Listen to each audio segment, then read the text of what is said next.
அனைவருக்கும் வணக்கம். நான் ஜோதிடர் அம்பிகா, சேலம் மாவட்டம் மேச்சேரியிலேருந்து பேசுகிறேன். இந்த டிவி சேனல் மூலமாக எனக்கு ஒரு நல்ல வாய்ப்பை கொடுத்துருக்காங்க பேசுகிறதுக்கு. இந்த டிவி சேனல் குழுவிற்கு எனக்கு ஒரு நன்றியை தெரிவிச்சுக்கிறேன். மற்றும் இந்த ஜோதிட ஆர்வலர்களுக்கும் ஜோதிடர்களுக்கும் என்னுடைய வாடிக்கையாளர்களுக்கும் இந்த நல்ல ஒரு வாய்ப்பை பயன்படுத்திக்கிறதுக்கு இந்த ஒரு சேனல் எனக்கு ஒரு உதவியாக இருக்கும்னு நினைக்கிறேன். இப்போ நான் பேசக்கூடிய ஒரு கண்டென்ட் என்ன அப்படின்னா, சனிப்பெயர்ச்சி பற்றி தான். சனிப்பெயர்ச்சி இருக்குது இல்லை அப்படின்ற இருவேறு கருத்துக்கள் இருக்குது.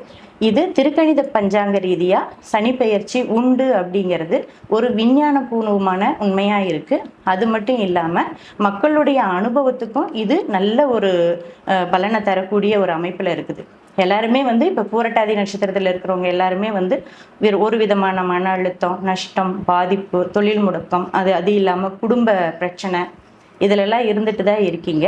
அதே பூரட்டாதி நட்சத்திரத்துக்கு தான் நாளைக்கு 29ஆம் தேதி, அதாவது மார்ச் 29ஆம் தேதி சனிப்பெயர்ச்சி மீனராசிக்கு போகிறாரு. இது உண்மையா இல்லையா, மற்ற பஞ்சாங்க ரீதியாக பெயர்ச்சி இல்லைன்னு சொல்கிறாங்க அப்படின்ற கேள்விகள் ஜோதிடர்களுமே கேட்க ஆரம்பிச்சிருக்காங்க. அது இல்லாமல் வாடிக்கையாளர்கள் மற்றும் பொதுமக்கள் இந்த வருஷம் சனிப்பெயர்ச்சியே இல்லையேப்பா, எதுக்கு நீங்கள் இவ்வளோ இது பண்ணிட்டு இருக்கீங்க அப்படின்னு சில பேர் கேட்குறாங்க. அதனால் சனிப்பெயர்ச்சி உண்டுங்கிறதுக்கு ஆதாரம் நீங்கள் பூரட்டாதி நட்சத்திரக்காரரையும் ஆயில்ய நட்சத்திரக்காரரையும் கேட்டுப்பாரு. இந்த பதிவை நான் எதுக்காக கொடுக்குறேன் அப்படின்னாக்க, சனிப்பெயர்ச்சி பற்றி தான். சனிப்பெயர்ச்சிங்கிறது இப்போ இருவேறு கருத்துக்களாக நம்ம நாடு முழுவதும் பரவிட்டு இருக்கு. அதில் சனிப்பெயர்ச்சி 2025 இருக்கு இல்லை அப்படிங்கிற இருவேறு குழப்பங்கள் இருக்குது. இது ஜோதிடர்களும் சரி, பொதுமக்களும் சரி, மற்றும் எனது வாடிக்கையாளர்களும் சரி. மெயினாக என்னுடைய வாடிக்கையாளர்களே எனக்கு சொல்கிறாங்க, இந்த வருஷம் சனிப்பெயர்ச்சியே இல்லைன்னு சொல்கிறாங்க, நீங்கள் என்ன சனிப்பெயர்ச்சிக்கு முக்கியத்துவம் கொடுத்துட்ருக்கீங்க அப்படிங்கிற மாதிரியான கேள்விகள்லாம் கேட்குறாங்க. சனிப்பெயர்ச்சி இருக்குதா இல்லையா அப்படிங்கிறத பூரட்டாதி நட்சத்திரத்தில் பிறந்த எல்லாரையும் கேட்டு பாருங்க, அவங்க சொல்லுவாங்க. இப்போ மார்ச் 29ஆம் தேதி மீனராசிக்கு சனிப்பெயர்ச்சி ஆகுது. இது ஒரு விஞ்ஞானபூர்வமான உண்மை. டெலஸ்கோப் மூலமாக விஞ்ஞானிகளால் கண்டு உணர்ந்து சொல்லப்பட்ட ஒரு கணித அமைப்பு தான் திருக்கணித அமைப்பு. இது மிகவும் சரியான ஒரு அமைப்பு, ஏற்றுக்க தான் வேணும். நீங்கள் ஏற்றுக்கிட்டாலும் ஏற்றுக்கலன்னா கிரகம் உங்களுக்கு சொல்லிடும். சனி கிரகம் உங்களுக்கு நான் வந்துட்டேன் அப்படின்னு சொல்லும் உங்களுக்கு. அதை வச்சு நீங்கள் முடிவு பண்ணிக்கலாம். இப்போ ஆயில்ய நட்சத்திரக்காரங்களை கேட்டிங்கன்னா சொல்லுவாங்க எவ்வளோ கஷ்டப்பட்டோம் அப்படிங்கிறத. அதே மாதிரி தான் பூரட்டாதி நட்சத்திரக்காரங்களை இப்போ கேட்டு பாருங்கள், சனிப்பெயர்ச்சி வேலை செஞ்சுதா இல்லையா அப்படிங்கிறத. அதனால் இந்த பூரட்டாதி நட்சத்திரக்காரங்களுக்கு ஒரு லக்கு என்னன்னா, உடைப்பட்ட நட்சத்திரத்தில் பிறந்தவங்க அப்படிங்கிறது. இப்போ சனிப்பெயர்ச்சியை ஏன் நம்ம ஏற்றுக்க மாட்டேங்கிறோம் அப்படின்னாக்க, பொதுவாக கெடுபலன்கள் யாரும் வேண்டாம் அப்படின்னு நினைக்கிறோம். அதனால தான் இப்போ சனிப்பெயர்ச்சியை ஏற்றுக்க மாட்டேங்கிறோம். சனிப்பெயர்ச்சி இப்போ இல்லை அப்படிங்கிறத நீங்கள் ஆமாம் அப்படின்னு ஏற்றுக்கிறீங்க. இருக்குது அப்படிங்கிறத ஏற்றுக்க மாட்டேங்கிறதுக்கு காரணம் கஷ்டம் எங்களுக்கு வேண்டாம் அப்படிங்கிற ஒரு காரணத்தினால தான். சரி, இப்போ சனிப்பெயர்ச்சி பொறுத்த வரைக்கும் மீன ராசிக்காரராகட்டும், மேச ராசிக்காரராகட்டும் மற்றும் சிம்ம ராசிக்காரராகட்டும், இவங்களுக்கெல்லாம் உண்மையிலேயே கஷ்டம் கொடுத்துருமா, அந்த அளவுக்கு ஒரு பயந்துக்க வேண்டிய விஷயம் தானா அப்படின்னு கேட்டோம்னாக்க அப்படி ஒன்றும் கிடையாது. உடைப்பட்ட நட்சத்திரத்தில் பிறந்தவங்களுக்கு பெரிய ஆபத்தை தராதுங்கிறது ஒரு ஜோதிட கருத்து. அதே மாதிரி பௌர்ணமியில் பிறந்தவங்க, வானத்தில் ஒளிநிலை நன்றாக இருக்கும் பொழுது பிறந்தவங்க, இவங்களுக்கெல்லாம் இந்த 7.5 சனி பெரும் துன்பங்களை தராது. மற்றும் லக்னம் லக்னாதிபதி சிறப்பாக இருக்கிறவங்களுக்கும் இந்த சனி பெயர்ச்சி பெரும் துன்பங்களை தராது.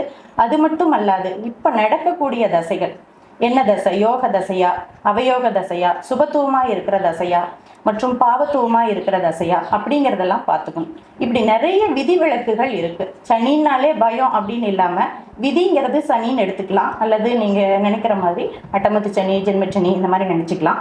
ஆனால் விதி விலக்குங்கிறது நிறையவே இருக்கிறதுனால விஞ்ஞானபூர்வமான ஒரு கிரக பயிற்சியை நம்ம இல்லை அப்படின்ற மறுத்து பேசக்கூடிய அந்த பழைய கருத்துக்கு போக வேண்டாம். அதனால் சனிப்பெயர்ச்சி உங்களுக்கு நற்பலனை தரும் அப்படின்றத நம்பி நீங்கள் இது ஏற்றுக்கிட்டால் போதுமானது.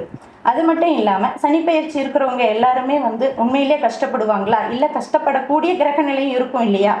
ஒரு 6-8 தசை மற்றும் பாவத்துவமான தசை இதெல்லாம் இருக்கிறவங்களுக்கு கெடுதல் கொடுக்க தான் செய்யும். அது குறிப்பாக வயதுக்கு ஏற்ற கெடுதலாக இருக்கும். இப்போ சின்ன குழந்தைக்கு ஒரு 7.5 சனி வருது அப்படின்னா அந்த சின்ன குழந்தையால் பெருசாக எந்த கெடுதலும் செய்ய முடியும். சின்ன குழந்தைங்களுக்கு 7.5 சனி வருது அப்படின்னு வச்சுக்கோங்க. சின்ன குழந்தையால போய் இங்கே ஒரு இடத்துல கடன் வாங்க முடியாது, ஒருத்தட்ட சண்டை போட முடியாது, ஒரு ஓன் பிஸ்னஸ் பண்ண முடியாது.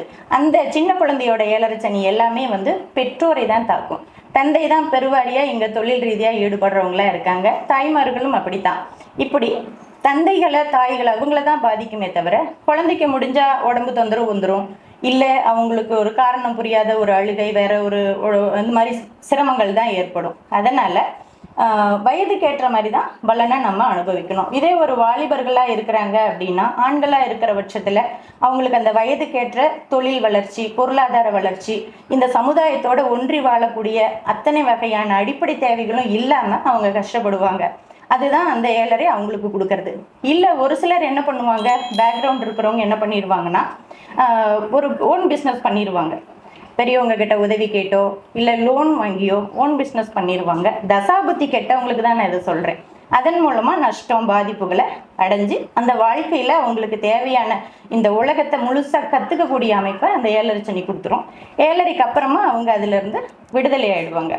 அது என்னன்னா, காதல் கொடுக்குற வயசாகவும் வந்துடும் வாலிபர்களுக்கு, ஆண் பெண் இருபாலருக்குமே.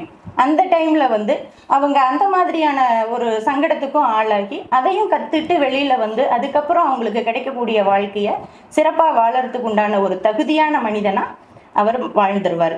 இதே ஒரு சனி நமக்கு ஒரு 50 வயது மதிக்கத்தக்க ஒரு நபருக்கு வருது அப்படின்னாக்கா, அவங்க குழந்தைங்கள தகுதியான ஒரு நிலைக்கு கொண்டு வரதுக்காக அவர் போராடுவார். ஒரு வீடு கட்டணும், சொத்து வாங்கணும், பசங்களை நல்ல லெவலில் கொண்டு போய் உட்கார வைக்கணும், பொம்பளை பிள்ளைங்கன்னா சரியான ஒரு இடத்துல கல்யாணம் பண்ணி கொடுக்கணும் அப்படிங்கிற ஒரு சூழ்நிலைக்கு இந்த 7.5 சனி காலங்களில் அவங்க போராடுவாங்க, சிரமப்படுவாங்க. நான் முன்ன சொன்ன விதி விலக்குகளில் இருக்கிறவங்க எல்லாம் போராடி ஜெயிப்பாங்க. இந்த மாதிரி ரொம்ப வயோதிகர், அவருக்கு ஒரு 7.5 இருக்கு, தசாபுத்தி கெட்டு போய் இருக்கு அப்படின்னா அவங்க ஒரு அடுத்த எல்லைக்கு போவாங்க. தன்னை முழுசா இயக்கிக்க முடியாம நிரந்தர படுக்கையாளன் அல்லது அதற்கு அடுத்த நிலை அப்படிங்கிற ஒரு நிலைக்கு போவாங்க. இப்படி நம்ம 7.5 சனிங்கிறதே கெடுதல்னு எடுக்காம, மற்றும் 7.5 சனியில எந்த கெடுதலுமே வராதுங்கிற சூழ்நிலையிலையும் மெத்தனமா இருந்துடாம மிகவும் எச்சரிக்கையாக நடந்துக்கிறது நல்லதா இருக்கும். அடுத்து 12 ராசிகளுக்கு உண்டான பலனை உங்களுக்கு நான் வாய்ப்பு கிடைக்கும்போது பேசுகிறேன். வாழ்த்துக்கள். என்னுடைய அலுவலகத்தில் மற்றும் என்கிட்ட நீங்கள் ஜாதகம் பார்க்கணுன்னு நினைக்கிறீங்கன்னாக்கா, என்னுடைய நம்பர் கீழே வரும். அந்த நம்பரில் நீங்கள் என்னைய தொடர்பு கொள்ளலாம். நீங்கள் ஆன்லைன் மூலமாக அமௌண்ட் கட்டி நீங்கள் என்கிட்ட ஜாதகம் பார்த்துக்கலாம். ஜாதகம் அப்படின்னு எடுக்கிறோம்னாக்கா வெறும் ஜாதகம் மட்டுமே, பலன் பேசுறது மட்டும் ஜாதகம் இல்லை. அதில் நமக்கு எண்கணிதம் இருக்குது, அதாவது நியூமராலஜி, அந்த குழந்தைங்களுக்கு பேர் வைக்கிற அமைப்பு இருக்குது. அது மட்டும் இல்லாமல் பொருத்தம் பார்க்குறதே இருக்குது, நடப்பு தசாபுத்திகள் பார்க்கறதே இருக்கு, மற்ற முகூர்த்தங்கள், ஒரு திருமண விழா செய்யறதுக்கு உண்டான முகூர்த்தங்கள் மற்றும் கிரகப்பிரவேச முகூர்த்தங்கள், இதெல்லாம் பார்க்கறதுக்கு உண்டான அமைப்பை நீங்க எனக்கு ஃபோன் மூலமாவே மிகச்சரியான பிறந்த தேதி, நேரம், பிறந்த ஊர் இதை துல்லியமாக கொடுக்கணும். இதை துல்லியமாக கொடுத்து நீங்கள் பலன் கேட்கும் பொழுது உங்களுக்கு சரியான சிறப்பான பலன்கள் உங்களுக்கு கிடைக்கும். இதை நீங்கள் நல்ல வாய்ப்பை பயன்படுத்திக்கங்க.